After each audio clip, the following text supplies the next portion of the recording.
primer mes de trabajo en una firma de abogados de alcance internacional fue un momento inolvidable, especial, irrepetible. Y lo fue fundamentalmente por una razón única, y es que fue una absoluta tragedia. La tragedia, más allá de no saber ni dónde quedaba el baño, ni qué tecla del enorme teléfono que tenía a mi lado usar, empezó realmente cuando mi jefe me llamó a ese mismo teléfono. Era el símbolo de la tragedia. Y a mí se me ocurrió contestarle.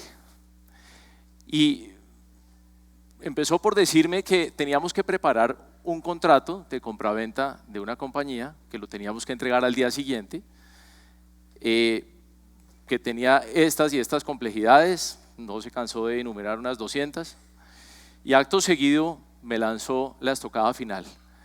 No se te olvide que la contraparte es norteamericana y el contrato tiene que ser en inglés. Y en ese momento lo que empezó a pasar en mí fue esto: ¿qué diablos hago? ¿A quién le pregunto? ¿Llamo a un amigo? ¿Dónde busco? Y se me ocurrió una brillante idea que quizás a nadie que haya trabajado en una firma de abogados se le ha ocurrido, y es que en esta firma debe haber documentos susceptibles de ser plagiados. Entonces pues empecé a buscar en los archivos y claro, efectivamente no me encontré uno, me encontré muchísimos. Y entonces me di a la tarea de hacer corte y confección, de cambiar el nombre de las partes, desde luego, de trasnocharme para hacer creer que estaba haciendo el trabajo como era debido. Y de pronto, cuando ya tenía el producto casi completo, o por lo menos yo sentía que estaba completo, le di send. Y le di send como quien lanza un volador con la esperanza de no volver a verlo nunca jamás. Había culminado mi labor y me fui a dormir absolutamente tranquilo. Pero ¿cuál no sería mi sorpresa cuando al día siguiente llego, prendo el computador y me encuentro un email de la contraparte, anglosajona por supuesto, y decía: discutamos el contrato de Felipe. Luego resulta que ese engendro, eso que yo me había plagiado, ahora era un hijo mío, y entonces me tocó asumir la labor de paternidad responsable. Me tocó empezar a quererlo, me tocó empezar a consentirlo, y me tardé, claro, varios días en entender y en asumir esa nueva tragedia. La historia tiene un final feliz. El contrato se firmó, el negocio se cerró, hasta donde yo sé no ha habido demandas, no demandaron al abogado por malpractice, pero esa experiencia me sirvió a mí para después, con el tiempo, poner la cosa en perspectiva y tratar de entender qué era lo que había pasado. ¿Por qué me había aterrorizado de esa manera cuando mi jefe me llamó? Y lo que hice fue comparar un contrato a la colombiana, de los que yo había hecho antes, con ese contrato que era típicamente anglosajón. Poco falto de oficio, dirán algunos, pero se me ocurrió hacer ese ejercicio en ese momento. Un ejercicio que quizás hoy día luciría muy diferente al de ese momento, pero que en ese momento era realmente interesante. Y entonces empecé por mirar el contrato anglosajón. Ese era un contrato que tenía muchas páginas, pero pocas cláusulas. 63 páginas para tan solo 12 cláusulas. Y luego miré el contrato colombiano al que yo venía acostumbrado, y ahí pasaba exactamente lo contrario. Tenía pocas páginas, pero muchas cláusulas, 28 páginas y 30 cláusulas. Y me puse a esculcar mucho más a ver qué más había de raro. Me encontré cosas como esta: el anglosajón empezaba por definiciones, el colombiano empezaba por objeto. Nos enseñaron en la universidad que lo más importante de un contrato es el objeto. El anglosajón tenía declaraciones y garantías. El colombiano tenía un capítulo de obligaciones muy robusto. El anglosajón tenía cláusulas de hasta 3 hojas, en una sola cláusula, uno se quedaba dormido leyéndola.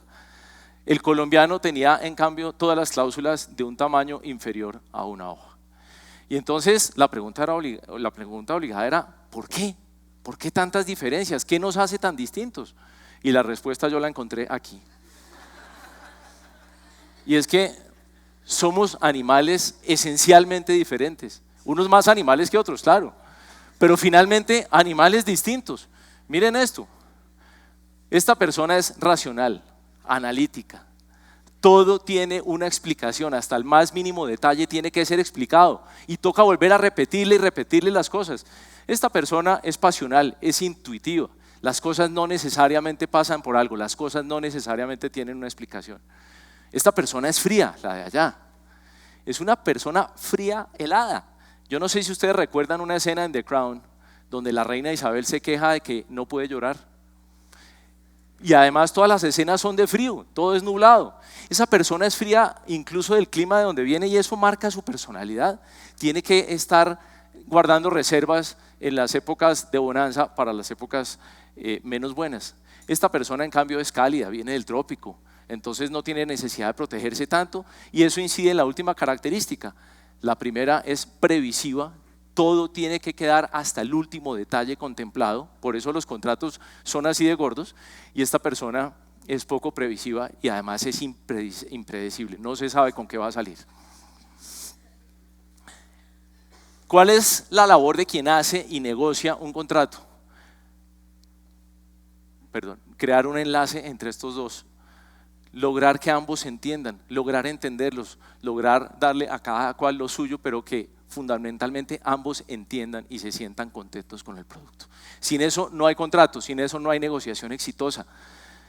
Y eso es en realidad una experiencia cultural, parte de entender a cada quien en sus características.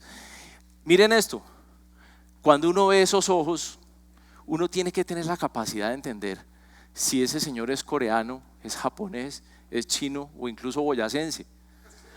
Porque esos ojos pueden querer decir cosas muy diferentes en todos los contextos. Esa persona tiene expectativas distintas, hay que entender esa persona qué es lo que quiere, cómo piensa, si está expresando lo que piensa o no está expresando lo que piensa.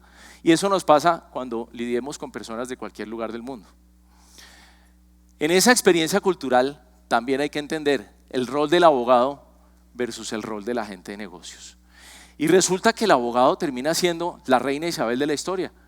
El abogado tiene que ser racional, analítico, frío, previsivo, no se puede exaltar, lo hemos oído en la mañana de hoy muchas veces. El abogado que se exalta en una negociación, el que se enfurece, pierde. Y eso no le está permitido al abogado en la negociación de un contrato. La persona de negocios, por el contrario, puede darse ciertas licencias, puede darse ciertos lujos, puede ser pasional, intuitivo, cálido, poco previsivo, impredecible. Y entonces la labor del abogado es llevarlo al equilibrio y hacer un enlace también para que esa persona entienda lo que se le está sugiriendo y el abogado también entienda cómo debe hacerse el negocio. Bien, en esa experiencia cultural pasan otras cosas. Pasan cosas como esta.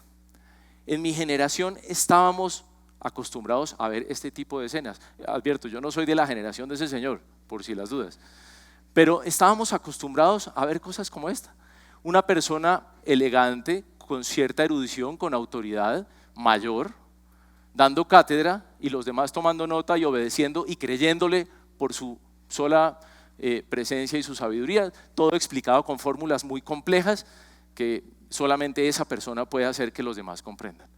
Aquí pues hay más gente erudita, en fin.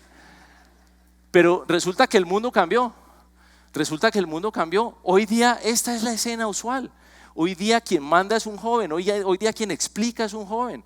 ¿Cuántos de nosotros no hemos tenido jefes, clientes, profesores que son menores que nosotros? Quizás a ustedes les pasa menos que a mí, pero espérense a que pasen de los 40 y lo van a ver todos los días. Y además es gente que explica las cosas en lenguaje muy sencillo, muy básico, el lenguaje donde todo el mundo le logra entender. Luego el secreto está también en crear conexión con eso, es en entender esas nuevas generaciones que son las que están mandando en los negocios. Y en los negocios y en la política y en el mundo en general. Miren, países como Finlandia, como Austria, como Ucrania, como Corea del Norte, tienen gobernantes, todos ellos que no pasan de 35 años. Sorpréndanse. Luego creo que se nos hizo tarde a más de uno aquí. Y eso tiene otros componentes. Esto parecería trivial, pero lo quiero mencionar. Las corbatas, como los fumadores, son especies en vías de extinción. Eso se acabó. Y no es que hoy se me haya olvidado, es que realmente eso se acabó. El año pasado un cliente me pidió que fuera a darle una presentación a sus áreas comerciales y lo primero que me dijo fue: te voy a pedir un favor, no vengas de corbata. Empresas como Goldman Sachs hace un par de años sacaron una directriz obligando, y decía que era obligación para sus ejecutivos no usar corbata salvo en eventos muy especiales.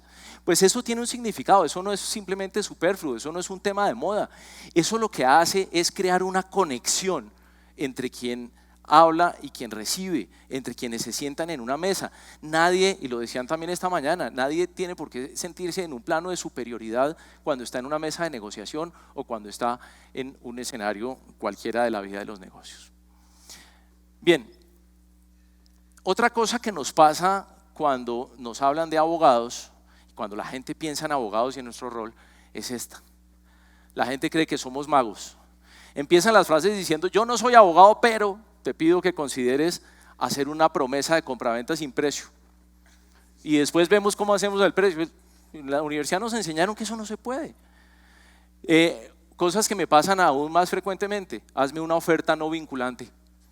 ¿No nos habían enseñado que la oferta era vinculante? Hay cosas que no podemos hacer, no somos magos, pero sí podemos hacer una receta. Nos dan un libreto, las partes nos dicen qué es lo que quieren, nosotros tomamos nota y está en nuestro ingenio y en nuestra capacidad el saber mezclarlo de manera adecuada. Ciertamente requiere una dosis de imaginación, ciertamente requiere soñarse un poco con ese negocio que le están pintando a uno para hacer el contrato perfecto, si no, no se puede. Y en consecuencia tiene que tener un sabor exquisito, tiene que ser absolutamente agradable. Ahora, ¿exquisito para quién? Esa es una pregunta que cabe hacerse. No sé si recuerdan una escena de Betty la Fea, donde su jefe la invita a un desayuno y ella ve en la carta que dice huevos al gusto. Y entonces ella pide, señor, tráigame unos huevos al gusto. Y el mesero le dice, pero huevos a qué gusto. Y ella se queda pensando y dice, pues a su gusto. Pues eso no nos puede pasar en el ejercicio contractual. Esto tiene que ser un plato al gusto de quién, al gusto de quienes, no es al gusto de estos señores. Estos no son los protagonistas del negocio y eso es una cosa que tenemos que remover de nuestras cabezas. El ego del abogado es infinito, eso no puede pasar. El plato es al gusto de quienes se lo van a comer y quienes se lo van a comer son las personas del negocio. Y el abogado tiene que estar en la mitad entre los dos, sirviéndoles ese plato para que les parezca exquisito. El abogado tiene que estar en el centro. Tiene que defender una causa, desde luego, que es la causa de su cliente. En la negociación de un contrato eso no se puede perder de vista, pero tampoco se puede perder de vista el equilibrio y por eso el abogado está ahí en la mitad. Claro, estaría en la mitad con los brazos cruzados totalmente centrados si fuera el árbitro. Aquí de alguna manera jala para un lado. Eso es razonable, eso es entendible, pero lo que no puede es quitarse del centro y pararse en un solo lado. Hay un estudio en los Estados Unidos de hace un par de años que dice que más del 70% de las controversias contractuales se originan en los contratos que los anglosajones llaman los one-sided, contratos donde se le dio gusto a una sola de las partes, contratos donde uno jaló y se quedó con más. Que en ese momento el abogado cuando terminó esa negociación sintió que había ganado una batalla y quizás sí, pero lo que hizo ahí fue poner la semilla de una guerra que nadie sabe dónde va a terminar y en consecuencia eso es un escenario que toca evitar. ¿Cómo se evita eso? Muy importante, evitando esto. ¿Qué es esto?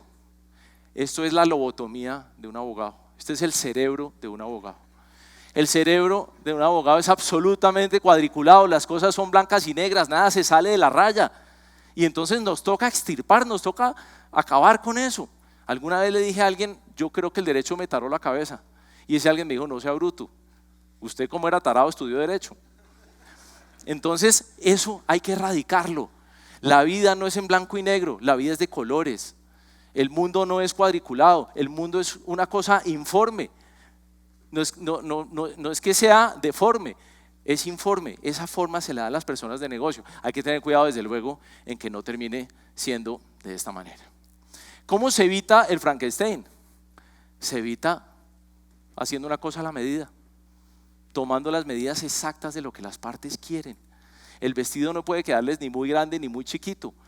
No hay nada más incómodo que usar un vestido que no es para uno. Las partes tienen que sentirse cómodas con el negocio que se está planteando, con la manera como los abogados reflejaron o trataron de reflejar lo que ellos querían hacer y por supuesto de la manera como se negoció y se llegó a las conclusiones del caso. Cuando esto pasa, cuando ya el vestido está perfecto, la escena siguiente que vemos es esta. Se cierra el negocio. Y ahí tenemos una tentación terrible, la tienen más las personas de negocios que los abogados, pero los abogados también. Y es que ahí creemos que todo fue felicidad y concordia, que vamos a durar cogidos de la mano durante los 20 o 30 años, aquí hablaban de proyectos de infraestructura, durante los 30 años que dura el negocio. Y está claro que esa creencia esa creencia optimista de que todo de aquí para adelante va a ser felicidad, es equivocada, pero sobre todo es contraria a la regla principal de la elaboración y negociación de contratos, es contraria a una ley fundamental de los contratos, que curiosamente es una ley que no fue formulada por abogados, fue formulada por un ingeniero aeroespacial. Esta ley: todo lo que pueda salir mal, saldrá mal. Edward Murphy Jr., 1949, ingeniero aeroespacial americano. Si uno no piensa en esta ley con seriedad, uno no va a ser capaz de prever situaciones complejas, o peor aún, no va a ser capaz de diseñar soluciones a situaciones que no fue capaz de prever. Es imposible prever todo en un contrato. Entonces sí, hay que pensar que las cosas van a salir mal. El cliente le dice a uno: no sea terrorista, si yo con esta persona llevo haciendo negocios 20 años y me ha ido divinamente. Sí, papá y mamá también se divorciaron. Esas cosas hay que tener mucho cuidado. Todo esto, ¿a qué nos lleva? ¿Qué significa todo esto? Experiencia cultural. ¿Esto por qué? ¿Esto para qué? ¿Esto qué nos está queriendo decir? Experiencia cultural, lobotomía, equilibrio, estar entre las dos partes, entender lo que el uno y el otro quiere. Eso nos lleva a aterrizar en una única cosa, que es la que les quiero dejar en, ya no la mañana, sino la tarde de hoy, y es esta: el contrato es un experimento fundamentalmente humano. Los contratos son humanos. Había un filósofo del derecho que decía: el derecho es vida humana. ¿Qué hay más humano que una madre? Yo no conozco nada más humano que una mamá. Y entonces los contratos tienen que ser a prueba de una cosa que yo le digo a mis alumnos: ¿ya le hizo el mother test? Es decir, si el contrato no lo entendió su mamá, no sirve absolutamente para nada. Solamente así vamos a lograr tener un mundo como el que alguna vez imaginó Homero Simpson, un mundo feliz, armónico, aunque ojalá no como él lo soñó, que era un mundo libre de abogados. Muchas gracias.